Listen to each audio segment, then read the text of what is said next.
but but essentially you'll have political scandals, maybe even political disruption, and Mars is very close to there.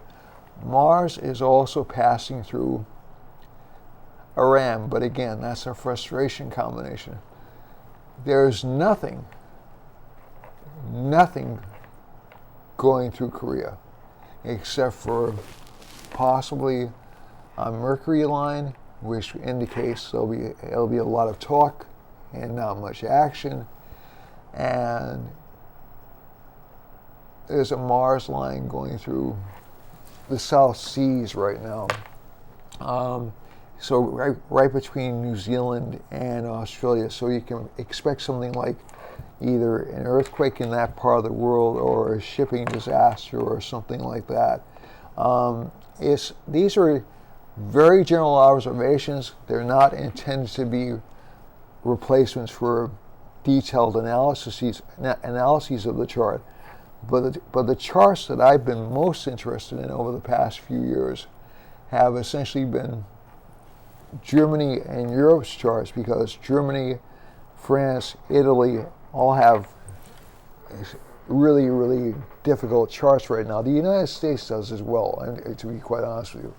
But I don't think we're going to see anything really impact the United States until early next year, mainly because the planet that triggers phenomena in the United States is usually Jupiter, and Jupiter's not going to be in that conjunction or in that combination until the end of the year, until the end of this coming year. So basically we have a bunch of fear and panic, which are essentially Mars moons were Deimos and Phobos. The technical translation of them is fear and panic. And Ketu and Rahu also serve that particular function. It's a fear and panic combination. So does this mean that life is going to be peachy keen over the next couple month or so? Well, not really. We do have some difficult transits coming up. It's especially difficult when the nodes seems to be right on top of each other, and not the nodes, excuse me, when Saturn and Ketu tend to be right on top of each other.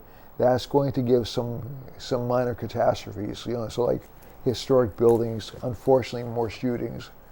And if we're looking at shootings, we're looking at areas like Saudi Arabia, maybe even parts of Turkey, maybe parts of Germany, and Iceland, and maybe even parts of the East Coast, unfortunately. But these aren't determined factors. These aren't set in stone.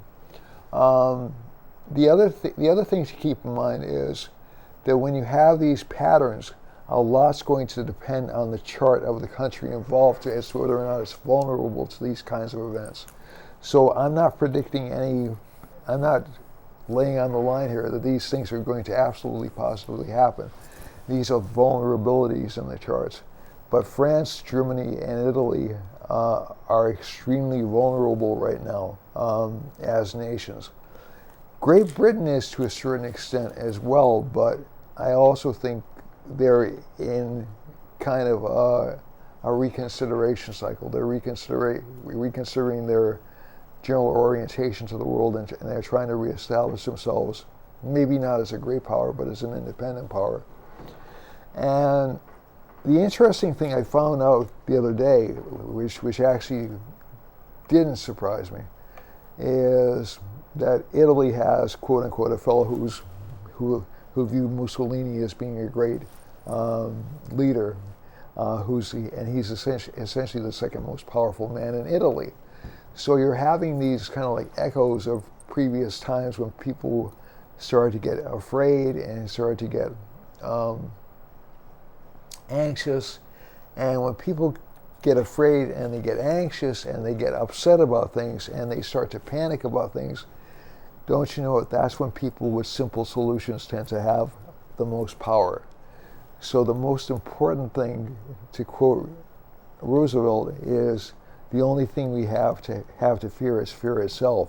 I'm not making a political statement about any of these individuals. I'm just saying it's tempting to go to somebody who says, I'll solve all your problems by doing this one thing, and I'll give you a strong government, and I'll give you a strong leader.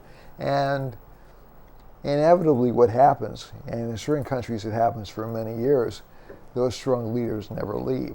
You know, they just stay in there because they'll either manufacture crises to stay in power, or they'll try to make people so afraid that they can't imagine life without this particular leader. So we've seen this happen in many countries throughout history. This is not a new phenomenon, but it's also good for us to remember ourselves that these panic points in the chart they're not intended, it's not a huge conspiracy on the part of the planets. They're intended to test our reserve, our mettle, how we deal with things. So particularly around June 10th to June 14th looks to be a very difficult time this month, mainly because you'll have Saturn and Ketu almost exactly conjunct. You'll have Mars closely aspecting them, and closely conjunct Rahu. So that's going to be sort of a tipping point for the world around that time. It doesn't mean anything catastrophic is going to happen, though. It doesn't mean that there's going to be a war. It doesn't mean that North Korea is going to shoot off weapons. It doesn't mean you shouldn't go out of your house because you're going to get hit by a car. Those kinds of things, it is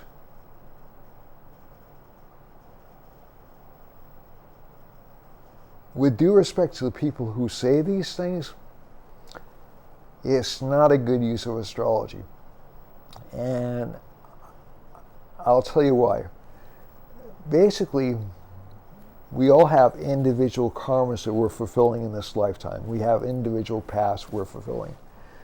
If I'm encountering a tough period, I'm encountering a tough period. If a country's encountering a tough period, a country's encountering a tough period. It doesn't mean the entire world is going to be shaken or hit by that. And this is something I think that happens when we see these difficult combinations happening. There's a tendency to jump. Now, certainly, you shouldn't ignore these things. You shouldn't say, "Oh, well, it's a good time to invest in a stock market." If you see a lot of planets in your 12th house of loss, okay, but that's going to depend on a reading of your individual chart. It's not a good time to, let's say, invest in grains if you see Saturn afflicted. It's not a good time to maybe buy a car if you see Venus afflicted. I did that once. It was really a horrible decision. So different planets rule different things, but they won't manifest any more strongly than they would ordinarily given the conditions and the susceptibility of your individual birth chart or of the country's individual birth chart. So let's say if a country like, I'll just pull a random country off. Let's say a country like Norway or Sweden has planetary combinations for an earthquake. The planetary combinations will be triggered by those transits. They won't be caused by them, and that's something you're probably going to see a lot of it as well over between like June 10th and June 14th. Is a lot of accidents, maybe even aggressive action on the part of certain countries, maybe even revolts in the case of countries like Venezuela or countries that are on the brink of that. So I think that one of the things to keep in mind is that nothing's really going to happen in a chart just because of a transit.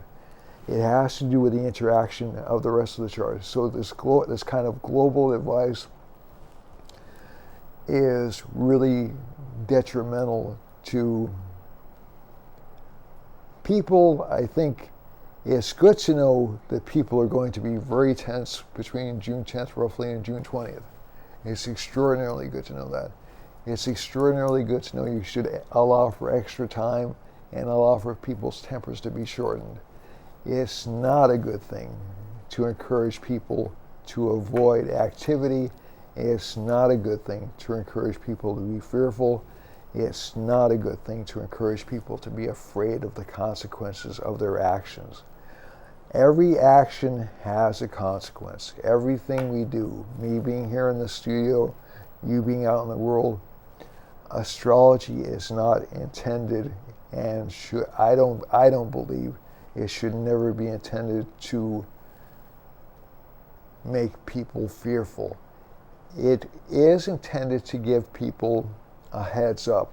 Listen, these are some difficult periods that are coming up. There are some potentials of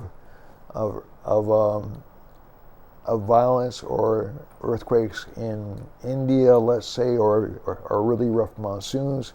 There are some potentials for difficult storms in England and Spain, and even some political unrest in those countries.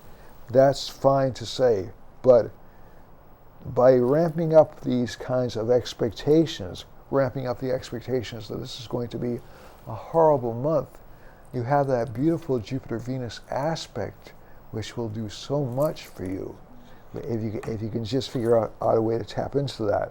And you'll notice that over the next month, emotions will be up and down, especially between June 10th and June 20th. So just be aware of that.